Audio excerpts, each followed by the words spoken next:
सस्ता बिक रहा है और लोग देख रहे हैं। और ये नेता लोग जो हमारे प्रधानमंत्री हैं मोदी जी, वो कितना ही मद्दा अनाज करके जो महिला और पुरुष जो 200-300 की दिहाड़ी कर रहा है, वो अपना घर कैसे चलाएगा है। और क्या कहते हैं, जो हमारे यहाँ पे खाना का देखो, तेल कितना महंगा है। हमारे यहाँ की सरसों 50 रुपए किलो ली जाती है और अपना जो वहाँ का सरसों का तेल है वो 250 रुपए किलो बिक रहा है। अपने यहाँ का अनाज इतना सस्ता जा रहा है और अपने लोग खरीदते हैं, जो काश्तकार लोग खरीदते हैं, जो दिहाड़ी मजदूरी करने वाले हैं, वो 300 रुपए कमाएंगे तो क्या अपने बच्चों को खिलाएंगे, क्या खाएंगे हैं। और क्या कहते हैं, देखो जो गैस हमारे यहाँ पे 250-300 रुपए की भरी जा रही थी, वो अब 5 से जाके 1000 रुपए की हो गई है। तो क्या इंसान करेगा, क्या खाएगा, क्या कमाएगा, क्या बच्चों को खिलाएगा। किसान मजदूर यूनियन, किसान यूनियन। और देखिए जैसे हम लोगों को यहाँ पे किसान यूनियन जिंदाबाद। और ये देखो कि मतलब अब ये लगा लो कि महिला अगर और पुरुष अगर 300 रुपए में दिहाड़ी कर रही है तो क्या कमाएगी। हम लोग ये सोच रहे हैं कि हम इसको मोदी को हटाकर अपने राहुल गांधी को जिताएं तो कुछ हमारे यहाँ पे उपकार हो, कुछ आगे बढ़े, क्योंकि महिलाएं भी पुरुष भी बहुत ही परेशान हो गए हैं। मैं अपनी यहाँ बात खत्म करते। बहुत बहुत धन्यवाद कलावती जी। ये बहुत बड़ा साहस की जरूरत होती है। इस तरह के इतने बड़े मंच पर आकर एक सामान्य हमारी जो बहन जो किसानों की आवाज बनकर यहाँ काम कर रही थी, उन्होंने अपनी बात आपके बीच में रखी, तो ये बड़े साहस की बात है। मैं आपके बीच में आमंत्रित करूंगा सलविंदर कालसी जी को कि वो भी 2 मिनट में अपनी बात रखें।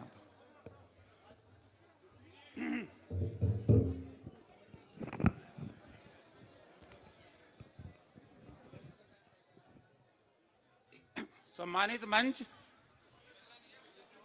आज के इस कार्यक्रम के हमारे मुख्य मेहमान राहुल जी और उनके साथ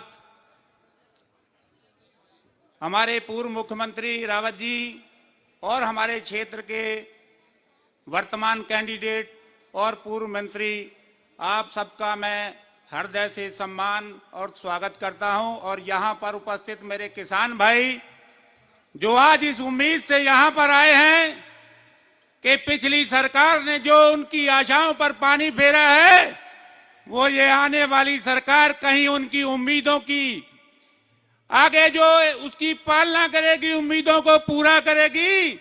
इस उम्मीद से आज हमारे किसान भाई इस मंच के सामने बैठकर, क्योंकि एक जो मेमोरेंडम, एक ज्ञापन हमने बनाया था, वो आपके पास मंच पर पहुंच चुका है राहुल जी। अगर नहीं तो उसे आप पढ़ें, पढ़कर किसानों की मुख्य मांगे, जो किसानों की परेशानी हल करने वाली मांगे हैं, वो कुछ मांगे आपके सामने रखी गई हैं।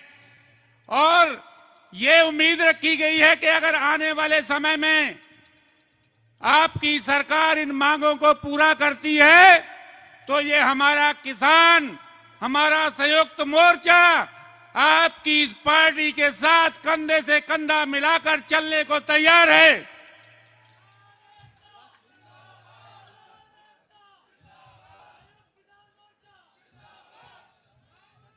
बशर्ते आज तक किसानों को उनकी किसानी की आमदन दुगनी करने के नाम पर ठगा गया है, लेकिन अब ये किसान जागरूक है। ये आपसे भी आश्वासन चाहता है कि जो मांगे हमने आपको लिखकर दी हैं, क्या ये 100% पूरी की जाएंगी, और की जाएंगी तो किस समय की जाएंगी, सरकार बनने के कितने समय बाद की जाएंगी। कृपया उस पर जब आपका समय आए तो उस ज्ञापन पर आप जरूर व्याख्यान दें। अब मैं थोड़ा सा 30 साल से 40 साल के पीछे जो एमएसपी के रेट हमें मिलते रहे किसानों को, उसकी थोड़ी कंपेयर करूंगा, क्योंकि मैंने भी इसके बारे में देखा था कि 81-82 में 137 रुपए के आसपास धान का रेट था।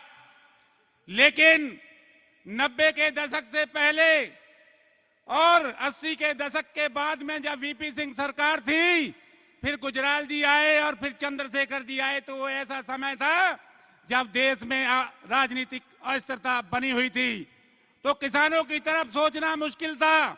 उस समय किसानों को उनका हक नहीं मिला। लेकिन जब मनमोहन सिंह वित्त मंत्री बने तो किसी ना किसी हद तक उन्होंने किसानों की एमएसपी पर, क्योंकि मेरे पास पूरा आंकड़ा है 83 से लेके वर्तमान में कौन से साल में कितनी एमएसपी बढ़ाई गई, क्योंकि उसको शेयर करने के लिए ज्यादा समय लगेगा। लेकिन मैं चुनिंदा बातें करूंगा, क्योंकि एमएसपी जो बढ़ाई गई थी वो 2-2 रुपए, 4-4 रुपए, 5-5 रुपए 80 के दशक में, लेकिन मनमोहन सिंह ने बढ़ाई। और उसके बाद में जो मनमोहन सिंह का एरा था 10 साल की सरकार में, उसे गोल्डन पीरियड मानता हूं किसानी का। उससे पहले वाजपेयी जी के सरकार के समय में किसानों को अपनी जमीनें बेचनी पड़ी थी, लेकिन जैसे ये सरकार आई इसने बहुत कम ब्याज पर ज्यादा से ज्यादा ऋण देने शुरू करे और किसान की कहीं ना कहीं उसकी ग्रोथ बढ़ी, उसकी आमदन बढ़ी। आपको जानकर खुशी होगी कि 2004 और 5 में गेहूं का रेट 580 रुपए था, और जब आपकी सरकार 2011-12 में इसको जस्ट डबल कर चुकी थी, इसका रेट 1380 रुपए था। तो जो सरकार आज सेंटर में बैठी कहती है कि हम 22 में डबल करेंगे, वो मनमोहन सिंह से सीख ले कि उन्होंने 4 साल में किस तरह से डबल एमएसपी को कर दिया। जब तक एमएसपी नहीं बढ़ेगी, जब तक किसान को उसकी फसल का पूरा दाम नहीं मिलेगा, उसको 2000 की भीख से उसका कुछ भला होने वाला नहीं। उसकी लागत को कम किया जाए, उसकी खादों पर सब्सिडी बनाकर रखी जाए, उसकी एमएसपी पूरी दी जाए, और 10%, 5%, मनमोहन सिंह जी ने 20% तक ग्रोथ बढ़ाई थी एमएसपी की। लेकिन अब की सरकारें 2% पिछली बार बढ़ाया, 3% बढ़ाया। अगर मनमोहन सिंह की स्पीड से ये सरकार चलती तो इस समय 3000 के पास रेट होना चाहिए था। ज्यादा ना कहते हुए मैं आपसे उम्मीद करता हूं कि अगर 24 में आपकी सरकार सेंटर में आती है और यहां आती है, जो सेंटर की समस्याएं हैं वो किसानों की आप धरातल पर समझ चुके हैं, आपने आंदोलन को देख लिया है, और मैं उम्मीद करता हूं कि आने वाले समय में आपकी सरकार किसानों की हर मांग को पूरा करेगी। और इतना ही, आगे समय फिर मिलेगा तो फिर इस पर बातें होंगी, बहुत लंबी बातें, तो समय कम है। धन्यवाद। बहुत बहुत धन्यवाद कालसी जी। और अब मैं उधम सिंह नगर जिले के हमारे अध्यक्ष जितेंद्र शर्मा जी और हिमांशु गाबा जी को आमंत्रित करूंगा कि वो राहुल जी का स्वागत प्रतीक चिन्ह से करें। जल्दी आए।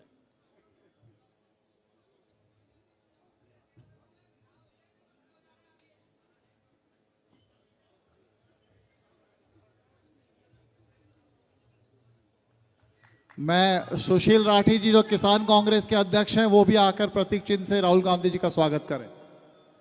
सुशील राठी जी जल्दी से। मैं तिलकराज बेहड़ जी जो हमारे कार्यकारी अध्यक्ष भी हैं वो भी एक प्रतीक चिन्ह राहुल जी को देना चाहते हैं। मैं उनसे भी अनुरोध करूंगा कि वो भी आकर आदरणीय राहुल गांधी जी का स्वागत करें।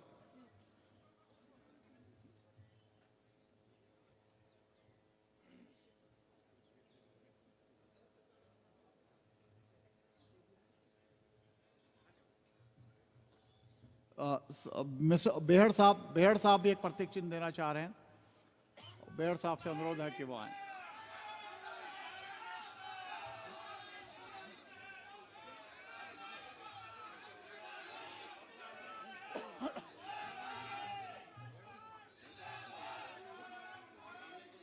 बहुत बहुत धन्यवाद।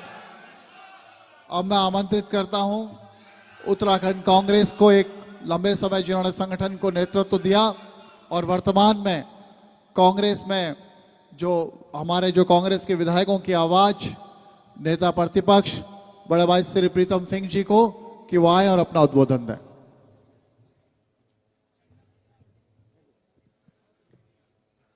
मंच पर आसीन हम सबके प्रिय नेता आदरणीय राहुल गांधी जी, प्रदेश के प्रभारी आदरणीय देवेंद्र यादव जी, प्रदेश कांग्रेस कमेटी के सम्मानित अध्यक्ष गणेश गोदियाल जी, इस प्रदेश के पूर्व मुख्यमंत्री आदरणीय हरीश रावत जी, मंच पर आसीन कांग्रेस के सभी वरिष्ठ नेता, यहाँ उपस्थित सम्मानित किसानगण, कांग्रेस के मेरे सम्मानित साथियों, 2022 का चुनाव इस प्रदेश के अंदर गतिमान है और इस चुनावी दौर में हम सब के नेता आदरणीय राहुल गांधी जी आज हमारे बीच में उपस्थित हुए हैं। मैं अपनी ओर से और कांग्रेस जनों की ओर से, आप सब की ओर से उनका यहाँ पहुँचने पर हार्दिक अभिनंदन, हार्दिक स्वागत करता हूँ। साथियों, इस मंच के माध्यम से हमारे किसान नेताओं ने अपनी बात कही, उन तमाम बातों से अपने आप को शपथ करता हूं और कहना चाहता हूं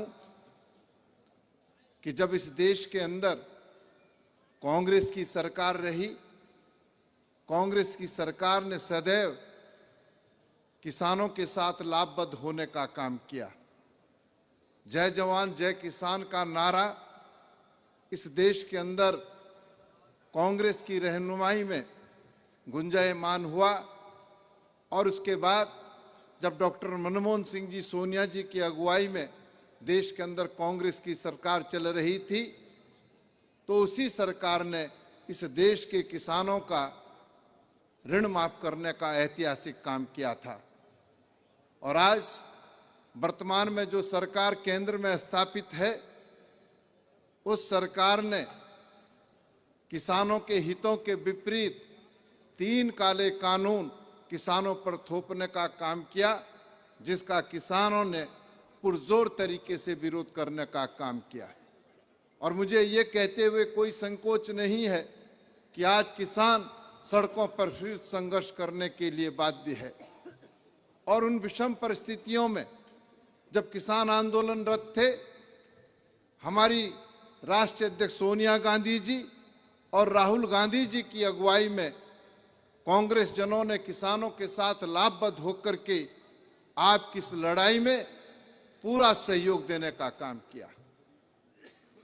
जब आंदोलन चला, उस आंदोलन में लगभग 700 किसानों की शहादत हुई, लेकिन सत्ता में बैठे हुए लोगों ने संवेदनाओं के एक शब्द भी जो है किसानों की शहादत पर नहीं कहे। देश के प्रधानमंत्री जी अपने मन की बात जरूर सुनाते रहे, लेकिन आम जन की आवाज सुनने के लिए, किसानों की आवाज सुनने के लिए वो तैयार नहीं है। और मैं इस मंच के माध्यम से आपको आश्वस्त करना चाहता हूं कि 2022 में इस सूबे के अंदर कांग्रेस की सरकार बनने जा रही है। निश्चित रूप से उस सरकार को बनाने में हमारे किसान साथियों का बहुत महत्वपूर्ण योगदान रहेगा, ऐसा मेरा विश्वास है, मेरा भरोसा है। और आपको आश्वस्त करना चाहता हूं कि जब हमारी सरकार बनेगी तो निश्चित रूप से हम किसानों के हितों को संरक्षित करने का काम करेंगे। ये विश्वास और ये भरोसा मैं आपको दिलाना चाहता हूं। समय का अभाव है, इन्हीं शब्दों के साथ पुनः आपका अभिवादन करता हूं और राहुल जी का यहाँ उधम सिंह नगर पहुंचने पर हार्दिक अभिनंदन और हार्दिक स्वागत करते हुए अपनी बात विराम करता हूं। जय हिंद, जय भारत, जय उत्तराखंड। हमें निश्चित तौर पर हमारे प्रदेश का जो नेतृत्व है उसे सुनना था, लेकिन ये सच्चाई है कि आज समय का अभाव है। राहुल जी की अभी हरिद्वार में भी कुछ कार्यक्रम है। मैं आमंत्रित करता हूं प्रदेश कांग्रेस कमेटी के सम्मानित अध्यक्ष श्री गणेश गोदियाल जी को कि वो आए और अपना उद्बोधन।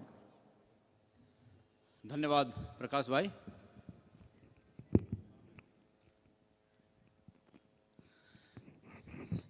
आज उत्तराखंडी किसान स्वाभिमान संवाद कार्यक्रम में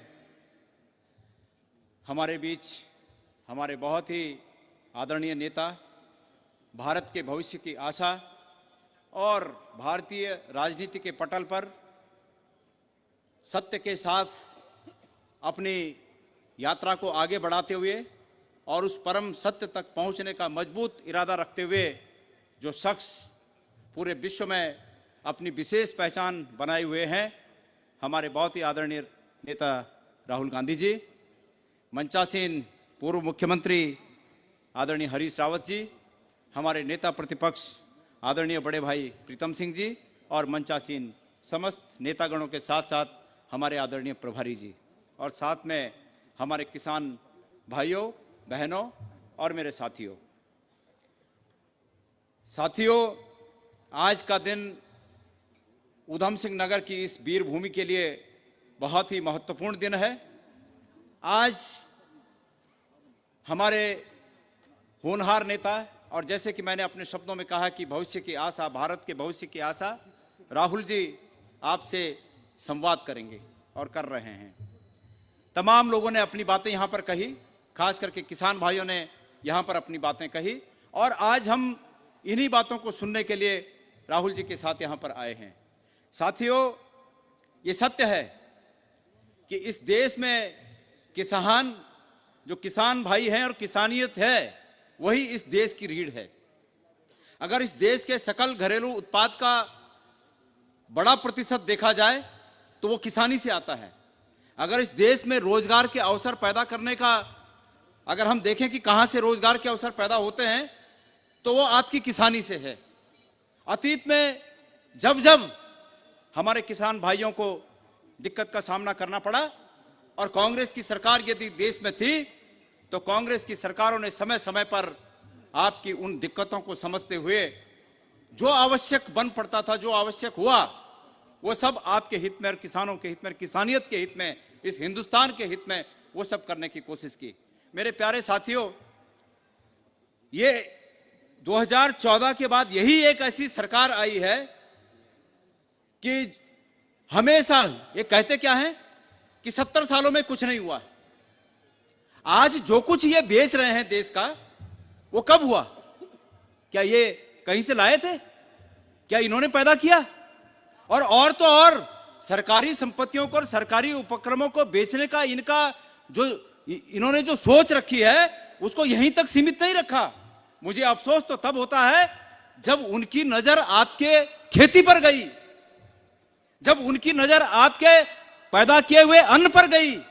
बड़े अफसोस की बात है कि जब राजस्थान में भारतीय जनता पार्टी की सरकार थी तब, और जहां जहां भारतीय जनता पार्टी की सरकारें थी वहां उन हर एक राज्य में किसान बिल के आने के पहले उनके जो उद्योगपति मित्र हैं उन्हें कैसे पता चल गया कि ऐसे एक्ट आने वाला है। उन्होंने बड़ी बड़ी जमीनें वहां पर बड़े बड़े गोदामों के लिए, जो मंडियां होती हैं सरकारी मंडियां, उनके स्थान पर अपनी मंडियां खोलने के लिए बड़ी बड़ी जगह खरीद दी। ये कैसे हो गया? इसका अर्थ है कि दाल में कुछ काला था। और उसके बाद कितनी अफसोस की बात है कि अब ये किसान जो एक्ट है, जो किसान विरोधी एक्ट था, ये काला कानून था। इस काले कानून को आपकी ताकत के आधार पर, आपकी मजबूती के आधार पर, आपके ताकत के बल पर, आपकी एकता के बल पर जो आपने एकता दिखाई और हमारे आदरणीय नेता राहुल जी ने जो सच्चाई के साथ आपके कंधे से कंधा मिलाकर संघर्ष करने का ऐलान कांग्रेस जनों को दिया, उसका प्रतिफल था कि तानाशाह जो दिल्ली में बैठे हुए हैं उन्होंने अपनी इस मनसा को वापस लिया। और वापस मनसा लेने के बाद कहते क्या हैं कि हमने बहुत बड़ा काम कर दिया, इस एक्ट को वापस ले लिया। अरे भाई, ये तो इसी तरह है जैसे कोई डकैती करे और डकैती करने पर पकड़ा जाए, उसके बाद डकैती का माल वापस करे और बड़ा उपकार दिखाए कि हमने डकैती का माल वापस कर लिया है। इसी तरह है। मेरे साथियों, आजाद हिंदुस्तान में इससे बड़ा जुल्म मैं समझता हूं कभी नहीं हुआ, कभी नहीं हुआ। पक्ष और विपक्ष होता है, सरकारें अन्य भी आई होंगी, हमेशा 70 साल कांग्रेस की सरकारें नहीं रही। ये तो दिमागों में ठूंसना चाहते हैं कि कांग्रेस की सरकार रही, कांग्रेस की सरकार रही। उनकी भी सरकारें रही पहले, उसको भूल जाते हैं। लेकिन जिस प्रकार का आम आदमी की प्रताड़ना, आम आदमी को जिस प्रकार की परेशानी ये सरकार पैदा कर रही है, मैं समझता हूं ये उत्तराखंड में और उत्तर प्रदेश में होने वाला ये चुनाव, ये सिर्फ चुनाव नहीं बल्कि एक धर्म युद्ध है, जिसमें मैं उम्मीद करता हूं आप तमाम यहां बैठे हुए हमारे किसान भाइयों से इस धर्म युद्ध में आप कांग्रेस की धर्म युद्ध के साथ देते हुए कांग्रेस की पताका यहां पर फहराएंगे। मैं ऐसी उम्मीद आपसे करता हूं। मेरे साथियों, इनके राजनीतिक रूप में इनके राजनीतिक कुकर्मों का बखान करते करते मेरे रोंगटे खड़े हो जाते हैं। हम जान दे सकते हैं लेकिन हम इनके सामने घुटने नहीं टेक सकते हैं, और ये कसम खाकर यहां से सबने जाना है। हमें हमारे नेता राहुल जी, मैंने पहले ही कहा कि सत्य के मार्ग पर चलने वाले नेता हमें मिले हैं। राहुल जी, हम उत्तराखंड के लोग, हम उत्तराखंड के कांग्रेस जन और हम उत्तराखंड के तमाम हमारे किसान भाई आपके उस जज्बे से, आपकी उस मंशा से अपने को संबद्ध करते हैं। हम आपके साथ हैं। आप इस देश की लड़ाई लड़िए। अतीत में इंदिरा जी ने जिस प्रकार से गरीबों की लड़ाई लड़ी, वंचितों की लड़ाई लड़ी, दलितों की लड़ाई लड़ी, और अब इस वक्त आने वाले समय में मैं आपसे निवेदन करना चाहता हूं कि उत्तराखंड एक बहुत बड़ी तकलीफ से गुजर रहा है। हमारा प्रदेश इस भारतीय जनता पार्टी की सरकार के चलते पूरे देश में बेरोजगारी में अव्वल नंबर पर आ गया है। हम चाहते हैं कि आपकी अगुवाई में हम इस बेरोजगारी के खिलाफ एक जंग लड़ें और उस जंग को निर्णायक मोड़ तक पहुंचाएं। हमने ऐलान कर रखा है, उत्तराखंड कांग्रेस कमेटी ने ऐलान कर रखा है, हमारे मैनिफेस्टो में शामिल है कि हमारा अगले साल ये मार्च से शुरू होने वाला जो 5 साल का कार्यकाल होगा वो उत्तराखंड में बेरोजगारी को समाप्त करने वाला कार्यकाल होगा, और उसमें हमारे किसान भाइयों का अहम योगदान होगा, क्योंकि उत्पादकता ही रोजगार की जननी है। विश्व की कोई भी इकोनॉमिक्स, विश्व का कोई भी अर्थशास्त्र इस बात को नहीं झुठला सकता कि पैदावार के अलावा, उत्पादन के अलावा कहीं और से रोजगार आता है। अगर कहीं और से रोजगार आता है तो वो सेकेंडरी सेक्टर है, सर्विस सेक्टर है, लेकिन प्राइमरी सेक्टर उत्पादकता है। और आप उत्पादक हैं और सरकार बनेगी तो आपके उत्पादक का प्रसंस्करण करके हम बड़ी मात्रा में रोजगार यहां पैदा करेंगे, ये मैं आपको विश्वास दिलाना चाहता हूं। मैं बहुत अधिक नहीं कहूंगा, हमारे नेताजी राहुल जी यहां पर अपनी बात कहेंगे, हम सब उनकी बात को सुनने के लिए यहां पर आ रखे हैं, लेकिन मैं आपसे इस देश के खातिर एक वचन चाहता हूं कि साथियों, इतिहास इस बात का गवाह है कि इतिहास इस बात का गवाह है कि जब जब कांग्रेस संकट में आई तब तब देश संकट में आया, तब तक दलित संकट में आया, तब तक कमजोर वर्ग संकट में आया। इसलिए अगर इस देश को मजबूत करना है तो यह आवश्यक है कि कांग्रेस को मजबूत किया जाए। मैं अधिक न कहते हुए अपने विचारों को यहां पर विराम दूंगा, क्योंकि समय की बाध्यता है, समय कम है, और इसी के साथ मैं आप सबको प्रणाम करते हुए अपने शब्दों को यहां पर विराम देता हूं। राहुल जी का इस उत्तराखंड आने पर मैं पुनः एक बार हार्दिक स्वागत करता हूं, अभिनंदन करता हूं। आप सबका बहुत बहुत धन्यवाद। जय भारत, जय उत्तराखंड। राहुल जी, उत्तराखंड भौगोलिक स्थिति से 2 भाग में विभाजित है। तराई के किसानों की अपनी समस्याएं होती हैं, बड़ी होती हैं, पर साथ ही जो हमारे पहाड़ी किसान हैं उनके छोटे खेत और उनकी जो समस्याएं हैं वो भी बहुत बड़ी, खेत भले ही छोटे होते हैं पर समस्याएं बहुत बड़ी होती हैं। तो अपने मुख्यमंत्री के काल में माननीय हरीश रावत जी को मैं आमंत्रित करूंगा, जिन्होंने जब वो सरकार के मुखिया थे तो न सिर्फ तराई के किसानों की तरफ ध्यान दिया बल्कि पहाड़ के जो हमारे उत्पाद हैं उन किसानों की जो उत्पाद थे उन पर भी उन्होंने विशेष उस सरकार ने काम किया। मैं माननीय हरीश रावत जी, पूर्व मुख्यमंत्री, उन्हें आमंत्रित करता हूँ।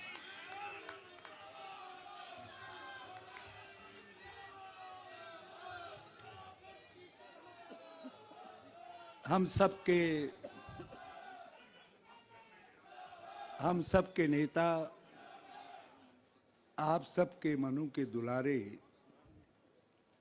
और देश के अंदर जो वास्तविक अर्थों में प्रतिपक्ष हैं, आज सरकार की आंखों में आंख डालकर कोई बात कर रहा है, कोई इस सरकार के काले कारनामों को चुनौती दे रहा है, तो उस आवाज़ का नेतृत्व श्री राहुल गांधी जी कर रहे हैं। वो आपके बीच में हैं।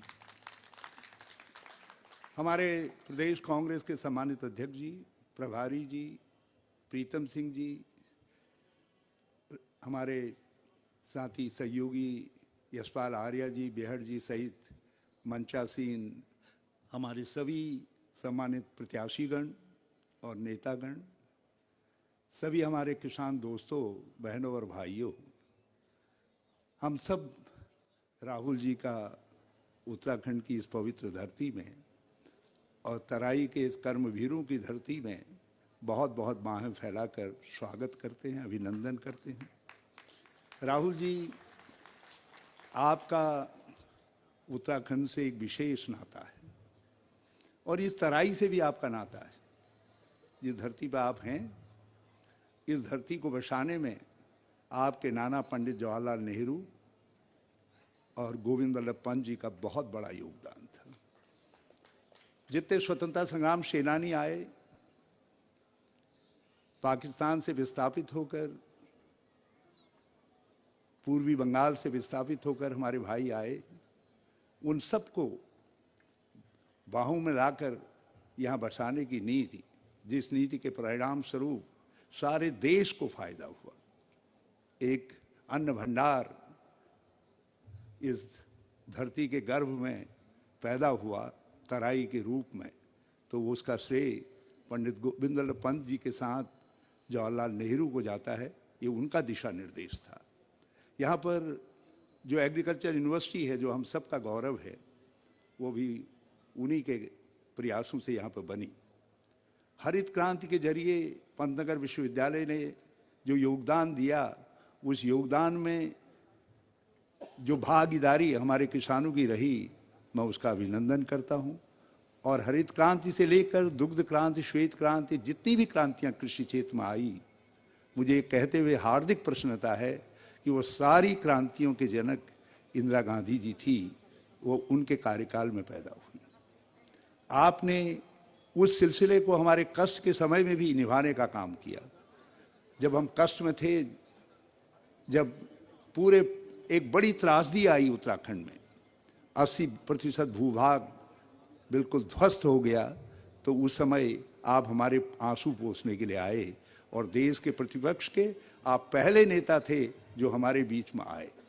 और जब हमने पुनर्निर्माण प्रारंभ किया, पुनर्वास प्रारंभ किया आपके मार्गनिर्देशन में, हमारी सरकार ने, कांग्रेस की सरकार ने, तो आप हमारा मॉरल बूस्टअप करने के लिए भगवान शिव की शरण में केदारनाथ आए और वो एक ऐतिहासिक घटना बनी और उससे सारे उत्तराखंड की जो इकोनॉमी थी, अर्थव्यवस्था थी, वो टर्न अराउंड हुई।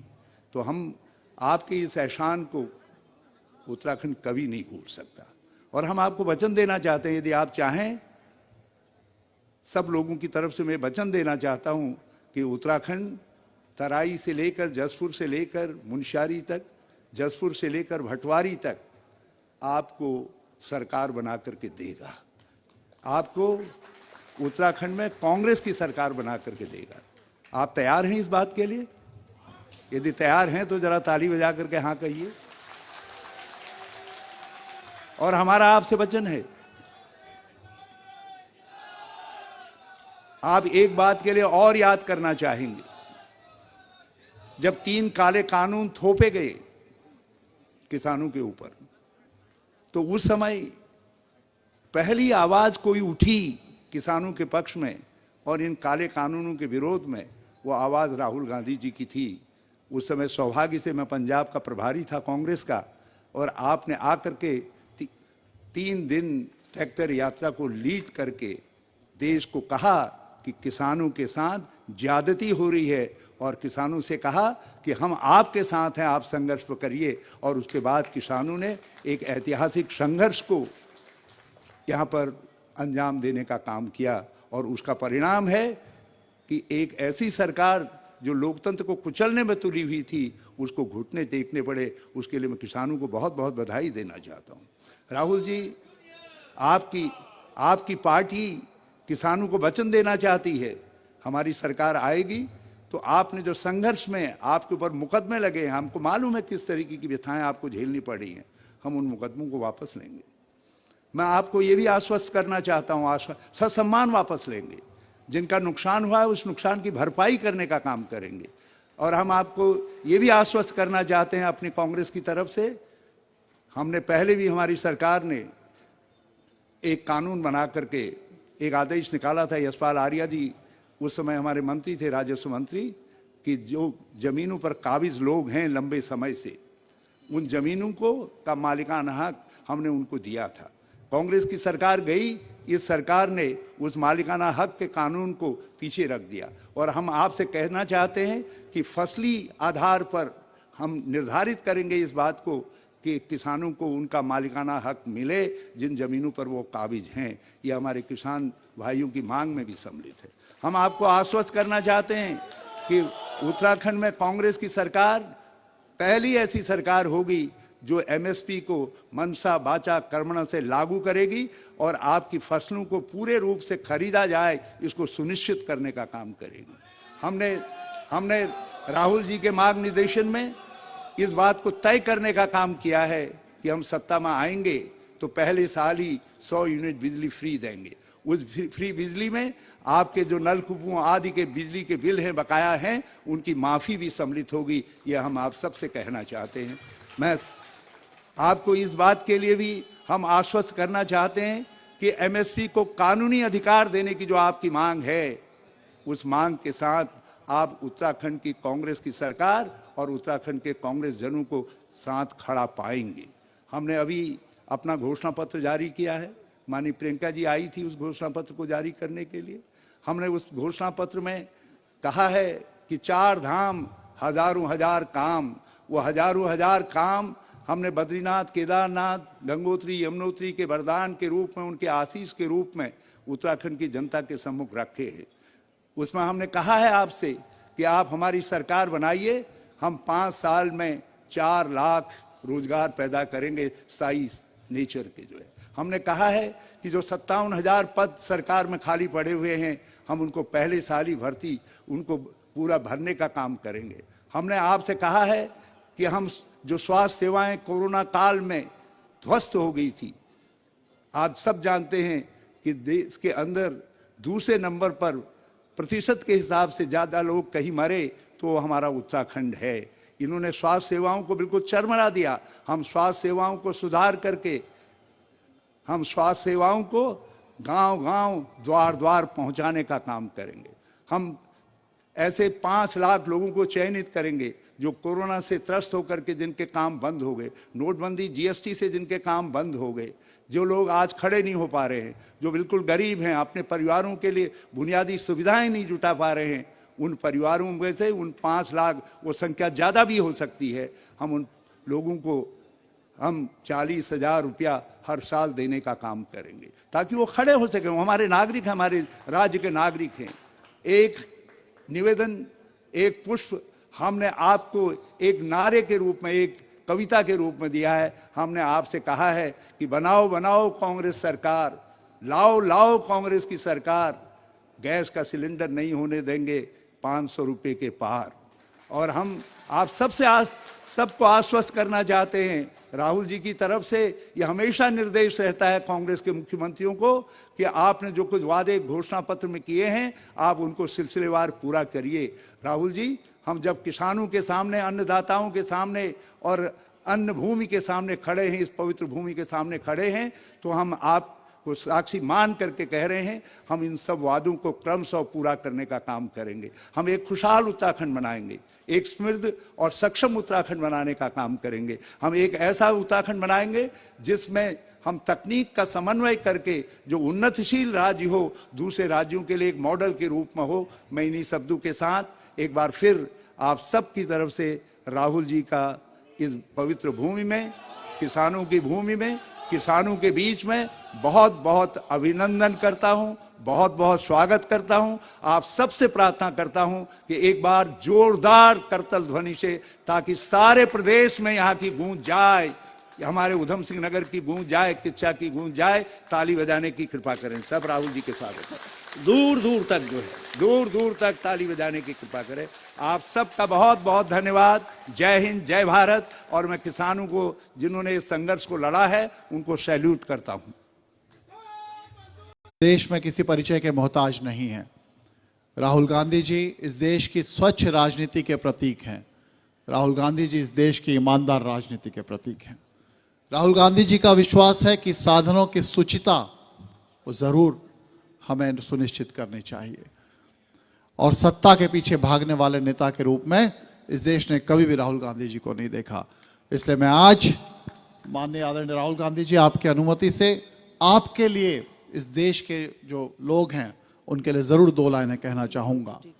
मेरे लहेजे में जी हजूर न था, मतलब सत्ता के पीछे जिस तरह से लोग भागते हैं, आज जिस तरह से देश में सत्ता काबिज, जो लोग सत्ता पर जो काबिज हुए बैठे हैं, जिस तरह से अमीर पूंजीपतियों के पीछे और उनकी चमचागिरी करके हम कहेंगे कि उनको खुश करके आज सत्ता में बैठे हैं, तो राहुल गांधी जी की तरफ से मैं कहूंगा कि मेरे लहेजे में जी हजूर न था, बस इसके सिवा मेरा कोई कसूर न था। मेरे लहेजे में जी हजूर न था, बस इसके सिवा मेरा कोई कसूर न था। कुछ पल के लिए भी अगर मैं बेजमीर हो जाता, कुछ पल के लिए भी मैं अगर बेजमीर हो जाता, यकीन मानिए साहब कब का वजीर हो जाता। तो आदरणीय राहुल गांधी जी, जिनका हम इंतजार कर रहे थे, वो आए और हमें अपना मार्गदर्शन दें।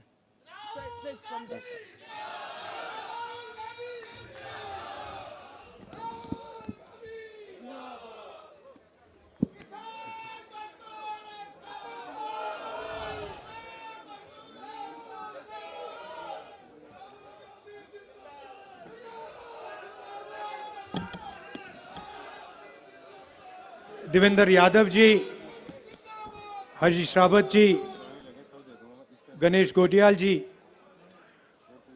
प्रीतम सिंह जी, हमारे भैया ये थोड़ा कैमरा हटा दीजिए, थोड़ा हटा दीजिए। हमारे कैंडिडेट्स यशपाल आर्या जी, महेंद्र पाल सिंह जी, तिलक राज बेहर जी, प्रेमानंद महातन जी, सुमित हृदयेश जी, महेश शर्मा जी, भुवन कापरी जी, नवतेज पाल सिंह जी, मीना शर्मा जी,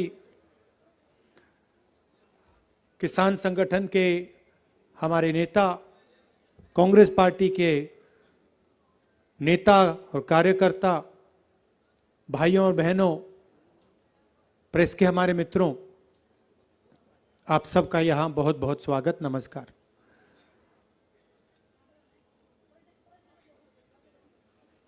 सबसे पहले मैं आपको और देश के सब किसानों को बधाई देना चाहता हूं। बधाई इस बात की कि आप इन 3 कानूनों के खिलाफ पत्थर जैसे, पहाड़ जैसे खड़े हो गए और आपने 1 इंच इनको नहीं दी, कोई कॉम्प्रोमाइज नहीं किया, 1 कदम पीछे नहीं लिया, और आपने हिंदुस्तान की सरकार को सच्चाई दिखाई। बधाई क्यों कर रहा हूं? क्योंकि ये आपकी हिस्ट्री है, ये आपका इतिहास है। आप सिर्फ देश को भोजन नहीं देते हो, आप देश को रास्ता दिखाते हो, और सालों से आप इस देश को रास्ता दिखा रहे हो।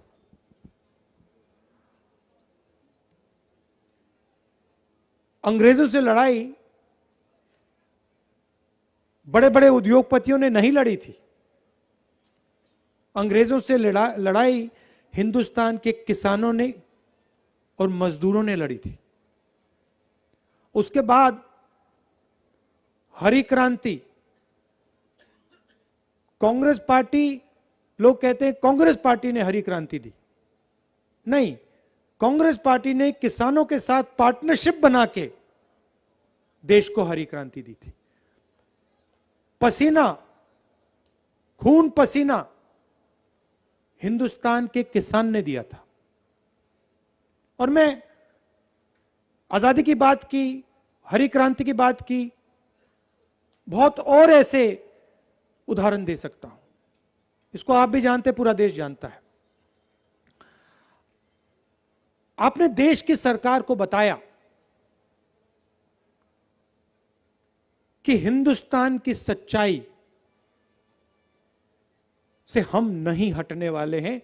आप हमें ना खरीद सकते हो, ना डरा सकते हो, ना दबा सकते हो, हम नहीं हटेंगे।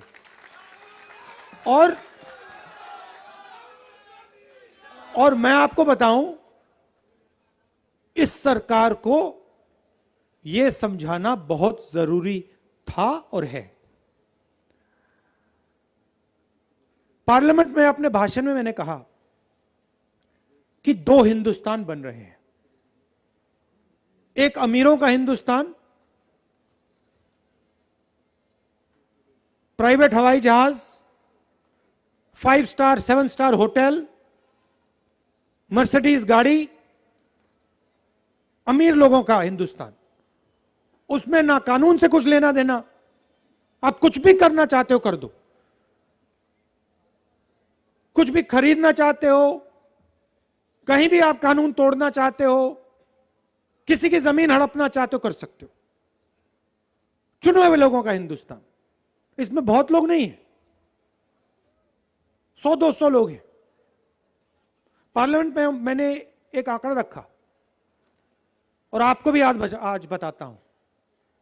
भाइयों और बहनों, हिंदुस्तान में 100 लोगों के पास हिंदुस्तान के 40% लोगों से ज्यादा धन है। हिंदुस्तान के 40% लोगों के पास जितना धन है, उतना धन 100 लोगों के पास है।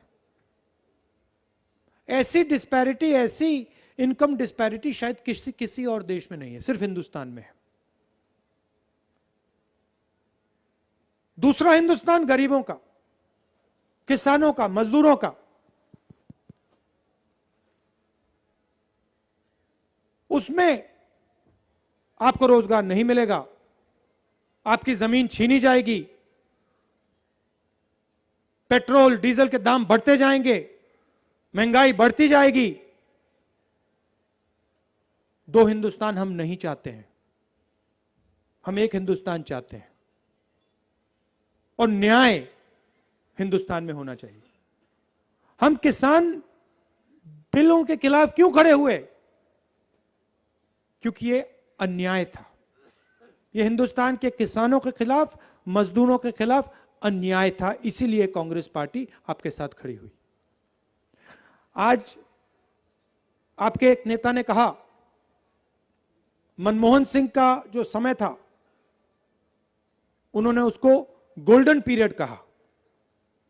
वो गोल्डन पीरियड क्यों था? वो गोल्डन पीरियड इसलिए था क्योंकि उस समय किसानों के बीच और सरकार के बीच पार्टनरशिप थी। हमारे दरवाजे, सरकार के दरवाजे आपके लिए खुले हुआ करते थे, बंद नहीं थे। आप हमारे पास आते थे और जो आपके दिल में था, चाहे वो किसान हो, मजदूर हो, आप आते थे सरकार के पास, जो आपके दिल में था वो आप कह जाते थे। कभी कभी हम आपसे कहते थे, देखिए हम आपसे सहमत नहीं हैं, और कभी कभी हम आपसे कहते थे, ये जो आपने बात बोली है, ये आपने बिल्कुल सही बोली है। मतलब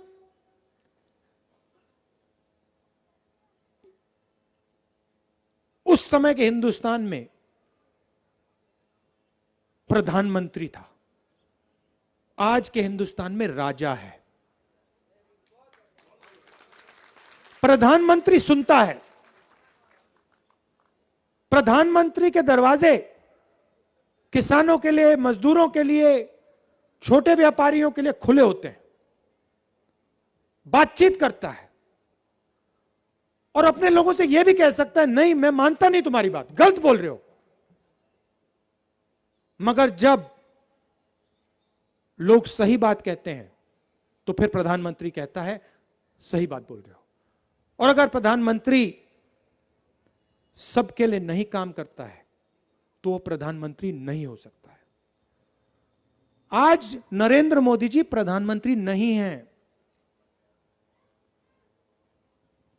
हिंदुस्तान के किसान एक साल ठंड में, कोविड में सड़क पे खड़े थे, हां या ना? खड़े थे ना? प्रधानमंत्री ने उनसे बात करने की कोशिश तक की।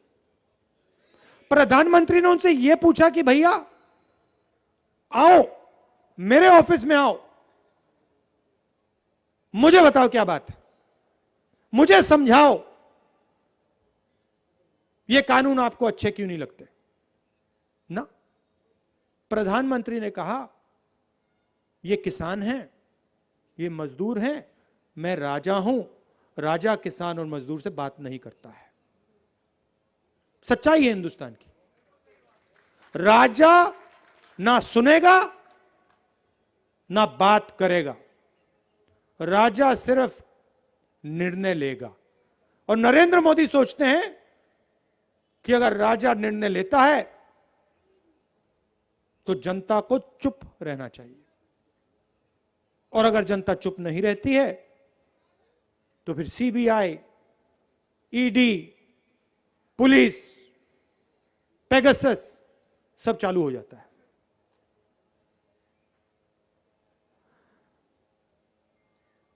आप हमारे पास आए, मुझे दिन याद है, यूपीए की सरकार थी,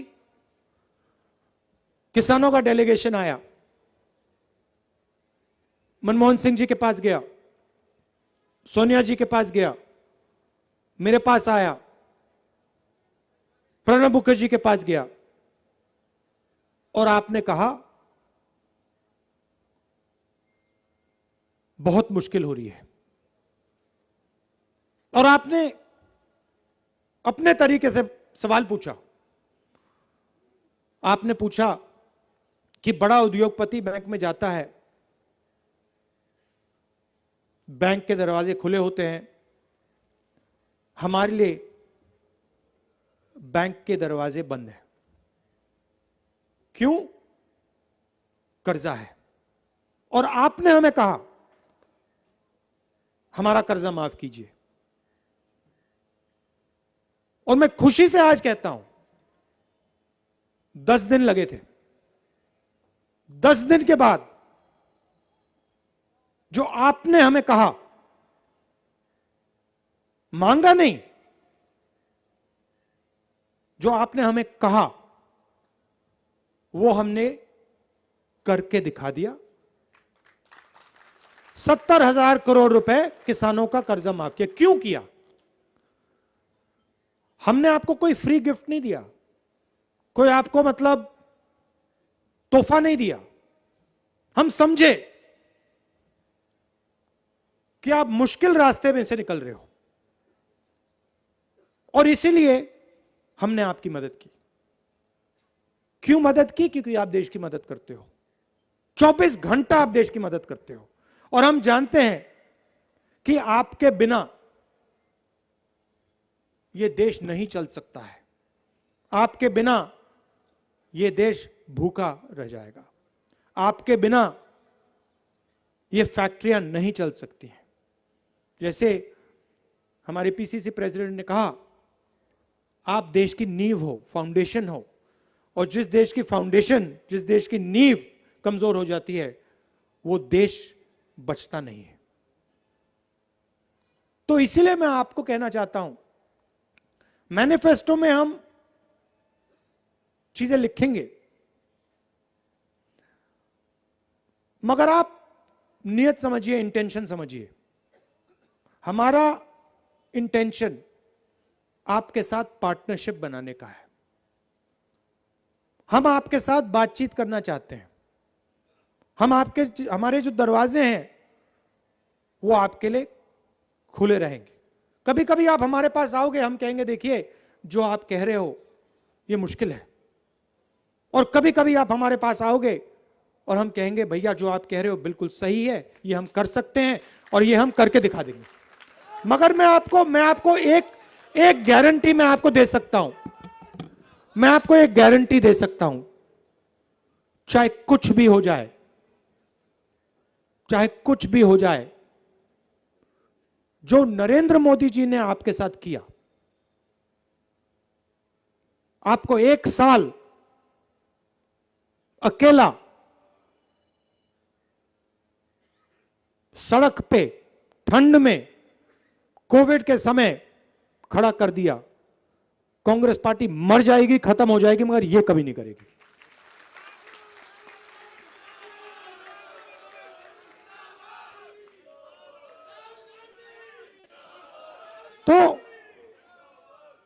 तो मेरा मैसेज यह है किसानों को, मजदूरों को, उत्तराखंड की जनता को, कि हम आपके साथ पार्टनरशिप चाहते हैं, सबके साथ, युवाओं के साथ, किसानों के साथ, मजदूरों के साथ, और हम ऐसी सरकार चाहते हैं जिसमें आपको लगे, किसानों को लगे, मजदूरों को लगे, गरीबों को लगे कि ये हमारी सरकार है, और जो भी हम कहना चाहते हैं हम दिल खोलकर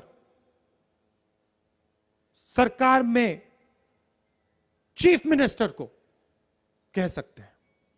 ऐसी सरकार हम चाहते हैं। कल गोवा में हमने न्याय योजना लॉन्च की। मैंने 2 हिंदुस्तान की बात की, अमीर हिंदुस्तान, गरीब हिंदुस्तान। गोवा में हमने निर्णय लिया और वही हम उत्तराखंड में कर रहे हैं कि सबसे गरीब लोगों को कांग्रेस पार्टी की सरकार, चाहे गोवा में हो चाहे उत्तराखंड में हो, सीधे खाते में डायरेक्ट ट्रांसफर पैसा का हर महीने कर देगी। क्योंकि हम चाहते हैं कि सबसे गरीब जो लोग हैं उनको यह लगे कि वो अकेले नहीं हैं, उनकी सरकार, उनका प्रदेश उनके साथ खड़ा है। मैनिफेस्टो में और भी चीजें हैं जो हरीश रावत जी ने कहा, और मैंने ये छत्तीसगढ़ में भी कहा, मध्य प्रदेश में कहा, जहां भी हमारी सरकार बनती है। अगर हमने मैनिफेस्टो में चीज लिख दी है, जो भी चीफ मिनिस्टर बनेगा वो उसकी गारंटी है, उसको करना पड़ेगा। छत्तीसगढ़ में हमने कहा धान के लिए 2500 रुपए मिलेगा। हमने कहा, बीजेपी के लोगों ने कहा करा नहीं जा सकता। अब जाइए छत्तीसगढ़, जाइए पूछ लीजिए, 2500 रुपए धान के लिए मिलते हैं। हमने छत्तीसगढ़ में कहा हम डायरेक्ट ट्रांसफर पैसा सबसे गरीब लोगों को करके देंगे। 2 दिन पहले मैंने स्कीम का उद्घाटन किया, पहले चेक हमने पकड़ा दिए। दूसरी तरफ नरेंद्र मोदी जी के भाषण आपने सुने हैं, 2 करोड़ युवाओं को रोजगार दूंगा, याद है, 15 लाख रुपए बैंक अकाउंट में डाल दूंगा, याद है, आमदनी दुगनी कर दूंगा, याद है ना, काले धन को मिटा दूंगा, याद है ना, काले धन को मिटा दूंगा। मगर अब जो किसानों का है अपने 2 मित्रों को पकड़ा दूंगा। धन्यवाद।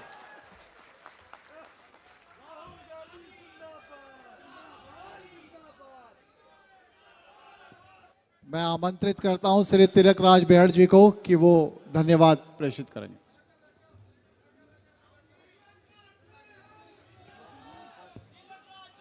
हमारे बीच में हमारे सम्मानित नेता आदरणीय राहुल गांधी जी, आदरणीय हरीश रावत जी, आदरणीय देवेंद्र यादव जी, प्रदेश अध्यक्ष गोदयाल जी, नेता प्रतिपक्ष प्रीतम सिंह जी, आदरणीय यशपाल आर्या जी और मंचासीन पार्टी के सभी वरिष्ठ नेतागण, सम्मानित किसान भाइयों, मैं आप सबकी तरफ से राहुल गांधी जी का धन्यवाद करता हूं कि उन्होंने आज आकर हम सबका मार्गदर्शन किया। और मैं राहुल गांधी जी को भी विश्वास दिलाता हूं, ये तराई की जनता कांग्रेस के साथ खड़ी है और कांग्रेस का साथ देगी चुनाव के अंदर। यहां के किसानों ने मन बना लिया है कि एक एक वोट कांग्रेस की झोली में जाएगा और कांग्रेस के सारे विधायक 9 के 9 विधायक जीत कर आएंगे। प्रदेश के अंदर सरकार तो बनेगी बनेगी, आपके नेतृत्व में आने वाले समय में देश के अंदर भी सरकार बनेगी कांग्रेस पार्टी की, ऐसा मानना है। आप सब आए यहां पर लोग, हमारे नेता लोग, मैं इस किच्छा विधानसभा की ओर से आप सबका अभिनंदन करता हूं, उधम सिंह नगर की ओर से आप सबका अभिनंदन करता हूं, तराई की जनता की ओर से आपका धन्यवाद करता हूं। और मुझे उम्मीद है कि आपके नेतृत्व में हम सब लोगों को ताकत मिलेगी। बहुत बहुत धन्यवाद। बहुत बहुत धन्यवाद। राहुल गांधी, राहुल गांधी, कांग्रेस पार्टी।